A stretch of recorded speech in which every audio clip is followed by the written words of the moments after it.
Hello, नमस्कार मित्रों, कैसे हैं आप सभी लोग। उम्मीद करता हूँ अच्छे होंगे, बेहतर होंगे, आपके जीवन में सब कुछ अच्छा चल रहा होगा। तो सब इंस्पेक्टर भर्ती जो काफी चर्चा में चल रही है फिलहाल, भले ही वो हाई कोर्ट का डिसीजन हो या फिर जो आरपीएससी की मेंबर जो सदस्य थी मंजू शर्मा, उनका इस्तीफा हो, इन सब कारणों से सब इंस्पेक्टर भर्ती जो काफी चर्चा में है। आज हम जानेंगे कि सब इंस्पेक्टर भर्ती की तैयारी करने वाले जो अभ्यर्थी हैं उनके लिए आगे की क्या स्ट्रेटेजी होनी चाहिए, उनके लिए बुक लिस्ट क्या होनी चाहिए, इन सब चीजों पर हम चर्चा करेंगे।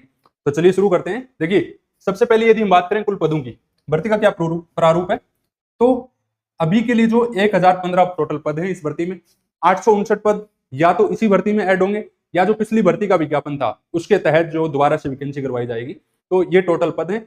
हाईकोर्ट ने अपने डिसीजन में आरपीएससी को निर्देश दिया है कि या तो आप जो इस भर्ती में इन पदों को ऐड कीजिए या फिर जो पिछली भर्ती का विज्ञापन था उसी के तहत जो उस भर्ती को दोबारा से करवाइए। तो ये इसमें पदों की बात है। चयन के 3 चरण है। देखिए, मोस्ट ऑफ लोग जो तैयारी कर रहे हैं उनको पता ही है कि चयन के 3 चरण है, लेकिन जो नए बच्चे हैं उनको नहीं पता है इसमें इसकी प्रोसेस क्या है। तो सबसे पहले लिखित परीक्षा होगी, उसमें 2 पेपर होते हैं, एक हिंदी का होता है और दूसरा जो पेपर होता है वो जीके का होता है। यदि हम बात करें 100 इसमें क्वेश्चन होते हैं टोटल, और कितने नंबर का होता है, 200 नंबर का। फिर यदि हम बात करें जीके के पेपर की, इसमें भी 100 क्वेश्चन होते हैं और कितने नंबर का, 200 नंबर का। यदि नेगेटिव मार्किंग की बात करें तो 1/3 इसमें नेगेटिव मार्किंग होती है। दोनों ही पेपरों में कितनी नेगेटिव मार्किंग होती है, 1/3 जो नेगेटिव मार्किंग होती है। फिर यदि हम बात करें शारीरिक दक्षता की, जो फिजिकल एफिशिएंसी टेस्ट है उसकी यदि हम बात करें तो ये टोटल जो 100 नंबर का होता है, और इसके नंबर जो फाइनल मेरिट जो उसमें जुड़ते नहीं है, यानी कि इसको सिर्फ जो क्वालिफाई करना पड़ता है। फिर यदि हम बात करें साक्षात्कार की, इंटरव्यू की, 50 नंबर का होता है, और जो फाइनल मेरिट आती है वो 400 नंबर का तो जो पेपर होता है उसका, और साथ में जो 50 नंबर का इंटरव्यू होता है। इन दोनों को मिला के जो फाइनल मेरिट बनती है। फिर यदि हम बात करें सबसे निर्णायक जो चरण होता है ना, वो लिखित परीक्षा होता है। भाई परीक्षा जो है उसमें यदि आपके अच्छे नंबर आ जाते हैं तो इंटरव्यू में कम नंबर आएंगे तो भी चलेगा, तो भी आपका सिलेक्शन जो आपको जो कोई भी है रोक नहीं सकता। फिर यदि हम बात करें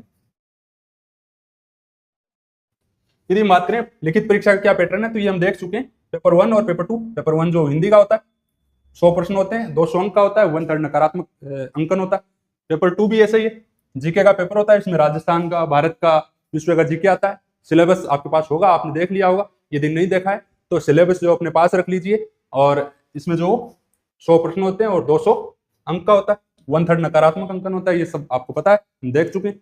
फिर यदि मैं बात करूं कुल अंकों की, तो 400 अंकों का पेपर होता है, ये भी हम देख चुके हैं। लेकिन सुरक्षित चयन स्कोर क्या होना चाहिए, देखिए कितने नंबर हमें लाने हैं टोटल। यदि हम 290 295 प्लस नंबर ले आते हैं तो ये हमारे लिए संभावना पूरी बन जाएगी कि हमारा सिलेक्शन हो जाए। 290 प्लस जो क्या होगा, एक सुरक्षित स्कोर होगा। और इसके लिए हमारी क्या स्ट्रेटेजी होनी चाहिए, टारगेट स्कोर जो हमारा 330 तक होना चाहिए। 310 से ज्यादा तो होना ही होना चाहिए टारगेट स्कोर, लेकिन 330 नंबर जो हमें टारगेट रखना है। यदि हम 330 का टारगेट रखते हैं तो हमारे 300 नंबर तक आराम से आ जाएंगे। टारगेट ऊंचा जब रखते हैं ना, तभी उस चीज को हम अचीव कर पाते हैं। यदि हम टारगेट ही नीचा रख लेंगे, यदि टारगेट ही हम कम रख लेंगे, तो फिर उस चीज को अचीव नहीं कर पाएंगे। फिर यदि मैं बात करूं पेपर 1 की, तो पेपर 1 हिंदी का है। सिलेबस के टॉपिक आपको पता होना चाहिए, सिलेबस आपके पास होना चाहिए, और उसको जो आपको बार बार देखना चाहिए कि ये टॉपिक हमारा हो गया, ये टॉपिक कंप्लीट हो गया, ये टॉपिक कंप्लीट हो गया। इस तरह से जो पूरा का पूरा सिलेबस आपके पास में होना चाहिए, मोबाइल में नहीं, बल्कि आपके पास में फिजिकल रूप से जो उसको जो हार्ड कॉपी आपके पास होनी चाहिए। फिर यदि मैं बात करूं टारगेट स्कोर की, देखो हिंदी में जो अच्छा स्कोर किया जा सकता है, हिंदी में लोगों के 195 195 नंबर तक आते हैं, 190 नंबर भी आते हैं, 195 भी आते हैं, 195 से ज्यादा भी आते हैं। तो 180 प्लस का स्कोर जो है ना, उसका टारगेट हमें रखना है हिंदी में। हिंदी में कितना टारगेट रखना है, 180 प्लस तो आने ही आने चाहिए, हर हाल में आने चाहिए। उससे नीचे यदि आते हैं तो जो चयन की संभावना कम हो जाएगी, क्योंकि जीके का जो पेपर है ना वो अनिश्चित है। जीके के पेपर के बारे में हमें नहीं पता कि उसकी जो टफनेस है वो किस तरह की होगी। जीके के पेपर में ज्यादा नंबर लाने पॉसिबल नहीं है, लेकिन हिंदी के पेपर में ज्यादा नंबर लाए जा सकते हैं, आराम से लाए जा सकते हैं। तो इसमें जो टारगेट हमारा कितना होना चाहिए, 180 प्लस का होना चाहिए, और हमें कोशिश ये करनी चाहिए कि 190 नंबर हमारे, 180 प्लस का टारगेट तो होना ही होना चाहिए। उससे ज्यादा का भी यदि हो सकता है पॉसिबल, तो हिंदी में जितने ज्यादा नंबर लाए जा सकते हैं उतने लाने चाहिए। फिर यदि मैं बात करूं इसमें कौन कौन सी पुस्तकें आपको पढ़नी चाहिए, देखिए 3 पुस्तकें मैं आपको बताऊंगा। एक तो राघव प्रकाश, हम सबको पता है कि राघव प्रकाश के बिना जो कोई भी हिंदी का पेपर पॉसिबल नहीं है। राघव प्रकाश ऐसी बुक है जिसको पढ़ के जो आप हिंदी में अच्छा स्कोर कर सकते हो। और राघव प्रकाश के बिना जो है ना स्कोर करना पॉसिबल नहीं है, बहुत मुश्किल है, क्योंकि बाकी जो मार्केट में बुक अवेलेबल है उसमें उतना कंटेंट नहीं है जितना राघव प्रकाश में। और राघव प्रकाश एक सिंपल बुक है, साधारण बुक है, हर किसी को समझ में आ जाएगी। बहुत से लोगों की शिकायत रहती है कि सर राघव प्रकाश हमें समझ में नहीं आता। देखिए राघव प्रकाश समझ में आए या नहीं आए, लेकिन आपको पढ़ना ही है, राघव प्रकाश तो पढ़ना ही है। उसके साथ साथ में यदि आप कुछ टॉपिक जो है जैसे रटने वाले जो टॉपिक होते हैं ना, यदि आप राघव प्रकाश से नहीं पढ़ना चाहें तो आप जो वो मानस पब्लिकेशन से भी पढ़ सकते हो। ये जो बुक है मानस पब्लिकेशन, इससे पढ़ सकते हो। और हिंदी व्याकरण एवं रचना जो क्लास 9 से 12 तक की जो आरबीएससी की बुक है हिंदी व्याकरण एवं रचना, वो भी आपको साथ में पढ़ना है। तो हिंदी के लिए आपको 3 बुक्स पढ़नी है, कौन कौन सी?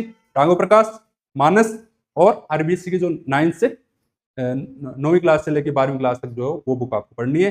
तीनों बुक्स आपको साथ में पढ़नी है, क्योंकि हिंदी में अच्छा स्कोर करना है तो इन तीनों बुक्स को पढ़ना जरूरी है। राघव प्रकाश केवल मैं इसलिए नहीं बता रहा हूँ, केवल राघव प्रकाश इसलिए नहीं बता रहा हूँ कि आरपीएससी कई बार टारगेट कर लेती है, जिस तरह से जो मार्केट में कोचिंग से उनको टारगेट किया है, आरएस में हो या एसआई में हो या बाकी जो फर्स्ट ग्रेड का एग्जाम है उसमें आरपीएससी ने जो बहुत सी मार्केट में जो कोचिंग है, बड़ी कोचिंग, उनको टारगेट किया है। उसी तरह से हो सकता है कि राघव प्रकाश को टारगेट कर ले, तो साथ में ये बुक्स भी आपको पढ़नी है। फिर यदि मैं बात करूं जीके के पेपर की, तो जीके के पेपर में हमें बड़ा जो टारगेट नहीं रखना है, मैं 160 प्लस का टारगेट हमें रखना है। इसमें यदि 150 नंबर भी आ जाते हैं ना तो भी काफी हो जाएगा। 150 नंबर और प्लस हिंदी वाले पेपर में 180 प्लस बताए थे। यदि इतने नंबर आ जाते हैं ना तो आप टॉपर बन सकते हो ऐसा ही, ठीक है। यानी कि ये टोटल जो कितना हो गया 330 नंबर, और 330 में नंबर में जो टॉपर बना जा सकता है। तो हमारा टारगेट जीके के पेपर में कितना होना चाहिए? जीके के पेपर में हमारा टारगेट होना चाहिए 150। 160 आए तो और अच्छा, इससे ज्यादा आए तो और अच्छा, लेकिन 150 का टारगेट हमारा होना चाहिए। फिर यदि मैं बात करूं भाई मुख्य किताबें कौन कौन सी, बुक्स कौन कौन सी पढ़नी, सबसे ज्यादा सवाल जो मेरे पास, सबसे ज्यादा जो क्वेश्चन आ रहे हैं मेरे पास वो बुक लिस्ट का है। सर बुक लिस्ट बता दीजिए कि कौन कौन सी बुक आपको हमें पढ़नी है। तो इसके बारे में बात करेंगे। राजस्थान इतिहास व संस्कृति, भाई हिस्ट्री और कल्चर के बारे में, हिस्ट्री और कल्चर की कौन कौन सी बुक पढ़नी है। तो देखिए राजस्थान अध्ययन की जो 9वीं से 12वीं क्लास तक की जो बुक्स हैं आरबीएससी की, ये पुरानी ओल्ड बुक है, अभी जो प्रचलन में नहीं है, अभी आरपीएससी जो इनका प्रकाशन नहीं कर रही। तो ये बुक्स आप ले लीजिए और इनको साथ में पढ़ना है। साथ ही साथ राजस्थान का इतिहास एवं संस्कृति जो क्लास 10 की बुक है अभी जो चल रही है, आरबीएससी जो अभी चला रही है 10वीं क्लास की जो बुक है हिस्ट्री की, वो आप पढ़ लीजिए। साथ ही साथ जो राजवीर सर के नोट्स, फिर राजवीर सर के नोट्स जो मार्केट में चल रहे हैं तो उनको भी आप पढ़ लीजिए। इन सब के साथ, इन दोनों के साथ क्या ये कहूंगा कि 4 बुक्स तो ये 9वीं से 12वीं क्लास वाली, और साथ साथ राजस्थान का इतिहास एवं संस्कृति जो कक्षा 10 की बुक है, उसके साथ साथ राजवीर सर के नोट्स आपको पढ़ने, क्योंकि अभी जो कुछ एग्जाम्स हुए हैं उसमें हिस्ट्री बहुत डीप में पूछी गई है, तो आप जो वो अकेले नोट्स पे निर्भर नहीं रह सकते। यदि आपको हिस्ट्री और ज्यादा गहराई से पढ़नी है तो आप पेनोरमा की बुक पढ़ सकते हैं, पेनोरमा की बुक जो आप पढ़ सकते हैं, लेकिन मैं आपको सजेस्ट नहीं करूंगा, क्योंकि आप यदि पेनोरमा की बुक पढ़ोगे तो जब पहली बार पढ़ोगे, जब दूसरी बार पढ़ोगे ना, तब भी ऐसा ही लगेगा कि पहली बार पढ़ रहे हैं, क्योंकि ये बुक जो बहुत गहराई से लिखी हुई है, बहुत बड़ी बुक है और आपको याद नहीं होगी। इसलिए मैं कहूंगा कि आप जो आरबीएससी वाली बुक प्लस राजवीर सर के नोट्स जो आप पढ़ लीजिए। फिर यदि हम बात करें इंडियन हिस्ट्री की, भारतीय इतिहास, इतिहास के बारे में यही कहूंगा कि आप जो बुक्स के चक्कर में मत पढ़िए। आप किसी भी कोचिंग के जो मार्केट में चल रही है, भले ही वो स्प्रिंग बोर्ड हो, कलाम हो या फिर कोई और कोचिंग हो, जो आपको अच्छी लगे उसके जो नोट्स पढ़ लीजिए। साथ ही साथ आप प्रैक्टिस कर लीजिए। प्रैक्टिस के बारे में आपको साथ में बताऊंगा आगे कि किस सब्जेक्ट की प्रैक्टिस कहाँ से करनी है। तो स्प्रिंग बोर्ड के नोट्स या फिर कलाम के नोट्स या फिर किसी भी कोचिंग के नोट्स लो आप पढ़ लीजिए। आधुनिक इतिहास पे आपको, मॉडर्न हिस्ट्री जो उस पर आपको ज्यादा फोकस करना है। मॉडर्न हिस्ट्री में यदि आप बुक्स पढ़ना चाहो तो जो स्पेक्ट्रम की बुक है वो आप पढ़ सकते हो। फिर यदि मैं बात करूं भूगोल की, भारत और विश्व का भूगोल कहाँ से पढ़ना है, देखिए इसके लिए 3 सोर्स में आपको बताऊंगा। एक महेश कुमार बर्णवाल, और साथ ही साथ जो लक्षिता मैम के जो स्प्रिंग बोर्ड के नोट्स हैं वो आप पढ़ लीजिए। साथ ही साथ जो एटलस का मैप है वो भी आपको साथ में रखना है, और सारी जो विश्व की और भारत की लोकेशन है उनको जो उस मैप में आपको बार बार देखना है, जिससे ज्योग्राफी जो आदि जो है वो मैप से ही कवर हो जाएगी। तो महेश कुमार बर्णवाल जो बुक चल रही है वो आप पढ़ सकते हो। और इसके अलावा यदि आप ये बुक नहीं पढ़ना चाहो तो एनसीईआरटी जो है वो पढ़ सकते हो। ज्योग्राफी में जो एनसीईआरटी पढ़ सकते हो, लेकिन साथ ही साथ आपको क्या पढ़ना है, लक्षिता मैम के जो स्प्रिंग बोर्ड के नोट्स हैं वो आप पढ़ सकते हो। वो संक्षिप्त हैं, अच्छे हैं, उनसे बाहर आने की संभावना बहुत कम है। ज्योग्राफी में जो उससे बाहर आने की संभावना बहुत कम है। और साथ ही साथ एटलस का जो मैप है वो आपको रखना है और सारी की सारी विश्व की जो लोकेशन है, भारत की जो लोकेशन है, उनको बार बार देखना है, जिससे आपको ज्योग्राफी जो याद हो जाएगी।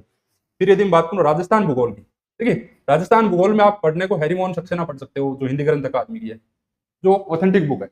लेकिन यदि आप विजय सियाल सर के नोट्स पढ़ते हो, जो स्प्रिंग बोर्ड में भी पढ़ाते हैं, जिनकी खुद की कोचिंग भी है, रेडियन एकेडमी अभी जो जिन्होंने खोली है, तो यदि आप विजय सियाल सर के नोट्स पढ़ते हो ना, तो उससे बाहर आने की संभावना बहुत कम है। वो उन्होंने जो बहुत अच्छे नोट्स बनाए हुए हैं और बहुत उनका एक्सपीरियंस है।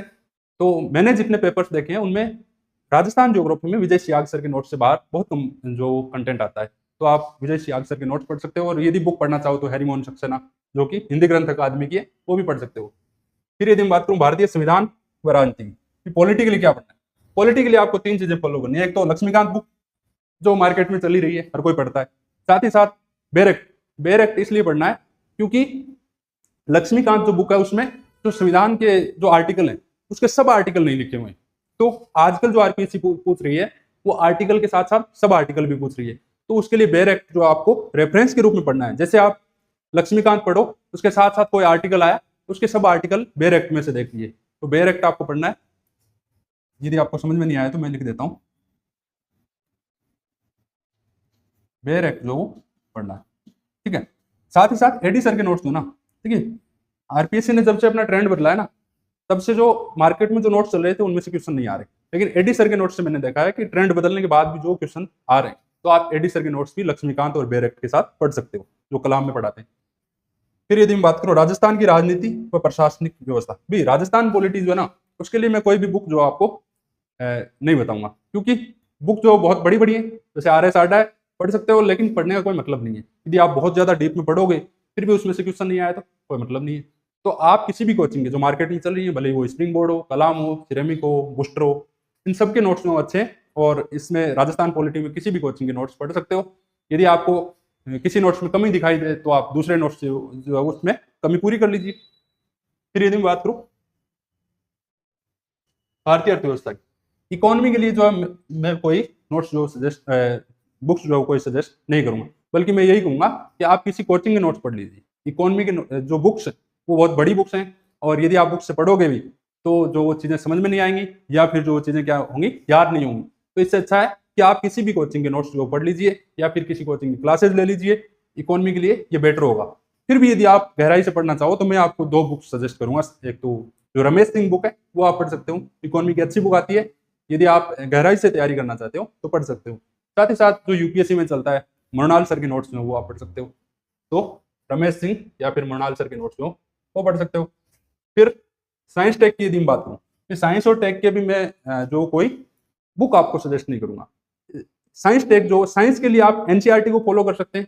एनसीईआरटी में क्लास 6 से लेकर 12 तक जो भी आपके सिलेबस के टॉपिक हैं वो आप उसमें से कवर कर सकते हो।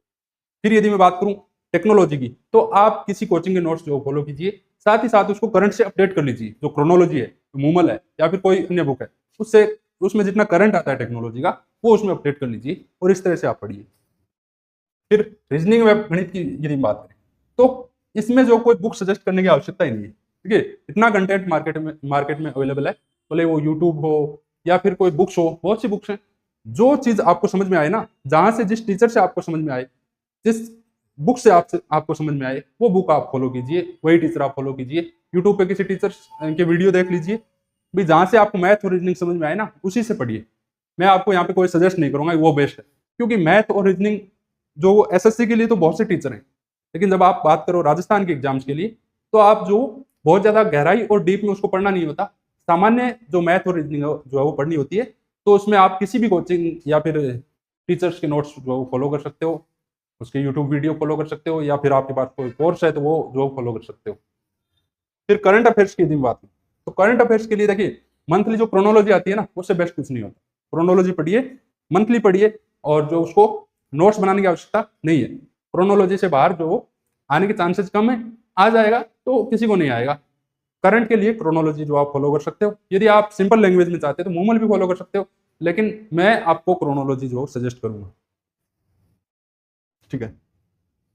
फिर यदि हम बात करें चयन की रणनीति, तो स्ट्रेटेजी हमारी क्या होनी चाहिए, तो हम देख चुके हैं कि हिंदी में जो ज्यादा स्कोर करने का प्रयास करना चाहिए। कितना? तो 180 180 प्लस का स्कोर जो हमें टारगेट लेना है। और जीके का जो पेपर है उसमें कितना? 150। यानी कि टोटल मिला के यदि हम 330 का टारगेट लेते हैं तो जो हमारे चयन की संभावना ही नहीं बढ़ेगी, हम बल्कि हम टॉपर भी जो बन सकते हैं। 330 नंबर में जो टॉपर बना जा सकता है, क्योंकि एक तो पद ज्यादा है और इस बार पेपर आउट होने के चांसेस भी बहुत कम है। फिर यदि मैं बात करूं कि जो पेपर है उसकी टफनेस जो ज्यादा आएगी, आप देख लेना जीके का जो पेपर है वो टफ बनाएगी आरपीएससी। लगातार जो जितने भी बड़े एग्जाम्स हुए उसमें जो आरपीएससी टफ पेपर बना रही है, तो सब इंस्पेक्टर का जो जीके का पेपर होगा वो भी टफ बनाएगी। तो आप देख लीजिएगा कि कट ऑफ जो कम रहेगी, इस बार कट ऑफ जो क्या रहेगी, कम रहेगी। ये मेरा आइडिया है, हालांकि अभी से अनुमान लगाना गलत है, लेकिन मुझे जहां तक लग रहा है कि आरपीएससी जो जीके का पेपर है वो टफ बनाएगी, इसलिए आपको हिंदी पे जो ज्यादा फोकस करना चाहिए। तो यहाँ पे 180 और यहाँ पे 150 यानी 330 यदि आप नंबर ले आते हैं तो आप क्या बन जाएंगे, टॉपर बन जाएंगे। फिर ये हमने बात कर ली 180 प्लस का स्कोर होना चाहिए, भाई 160 से नीचे तो बिल्कुल ही नहीं रहना चाहिए। 160 से नीचे यदि आप रह गए इसमें तो जो संभावना बहुत कम हो जाएगी। फिर प्रैक्टिस कहां से करनी है, प्रैक्टिस के लिए जैसा कि मैंने पिछले वीडियो में बताया था, आरएस के लिए बताया था, वही चीजें आपको फॉलो करनी। एक तो दिशा की जो सब्जेक्ट राजस्थान के जितने सब्जेक्ट आते हैं, और साथ ही साथ हिंदी के लिए भी एक दिशा आती है, उससे प्रैक्टिस कर सकते हैं। और राजस्थान के जितने पेपर्स हुए उनके लिए जो आप प्रैक्टिस करेंगे, घटना चक्र की बुक आती है जिसमें वही UPPCS, UPSC, MPPCS, Bihar PSCS, Uttarakhand PCS, ये सब जो एग्जाम्स हुए उनके जो क्वेश्चंस इसमें होंगे, तो वहां से आप प्रैक्टिस कर सकते हो। साथ ही साथ कोचिंग के टेस्ट, या आप किसी भी, यदि आप नए अभ्यर्थी हो, यदि आप शुरुआत कर रहे हो, तो किसी भी कोचिंग के जो टेस्ट आप दीजिए, हर संडे को जो आप टेस्ट दीजिए, जिससे आपकी प्रैक्टिस जो बनी रहेगी। यदि आप पुराने अभ्यर्थी हो, यदि आपको एक्सपीरियंस है, तो आप मार्केट से जो टेस्ट ला के जो घर पे भी सोल्व कर सकते हो। लेकिन यदि आप नए हो तो निश्चित रूप से आप बैठ के वहां पे जो पेपर सोल्व कीजिए, जिससे जो आपको टाइमिंग का पता चलेगा, जिससे आपको यह भी पता चलेगा कि मेरे इतने क्वेश्चन गलत हो रहे हैं यहाँ पे, तो वहां पे कितने क्वेश्चन गलत हो सकते हैं, और इस तरह से जो चीजें सुधार होती जाएंगी। फिर यह है कि यदि दोनों मिलाकर 330 प्लस आ जाते हैं स्कोर, तो फिर टॉप रैंक संभव है, ये हम देख चुके हैं। साथियों, ये सब इंस्पेक्टर भर्ती जो इस पे हमने चर्चा की, और इसमें किस तरह की स्ट्रेटेजी हमारी होनी चाहिए, इस पे भी हमने जो चर्चा की। और आरएस की जो मेंस का ट्रेंड बदल रहा है जिस तरह से, उसके बुक लिस्ट के बारे में जो बहुत क्वेरीज आ रहे थे, उसके बारे में मैं अगला वीडियो, नेक्स्ट वीडियो जो उस पर बनाऊंगा। और आज का ये जो सब इंस्पेक्टर भर्ती का वीडियो बनाना था, क्योंकि जो आरएस की तैयारी करने वाले बच्चे हैं वो भी ज्यादातर जो सब इंस्पेक्टर की तैयारी कर रहे हैं, और पहले जो एग्जाम है वो सब इंस्पेक्टर का है, इसलिए मुझे ये सही लगा कि पहले सब इंस्पेक्टर के बारे में जो बातें कर लेना उचित रहेगा। और नेक्स्ट वीडियो में जो हम आरएस मेंस पे जो चर्चा करेंगे। तो आप सभी, आपने मुझे सुना, आप सभी का बहुत बहुत धन्यवाद। Thank you.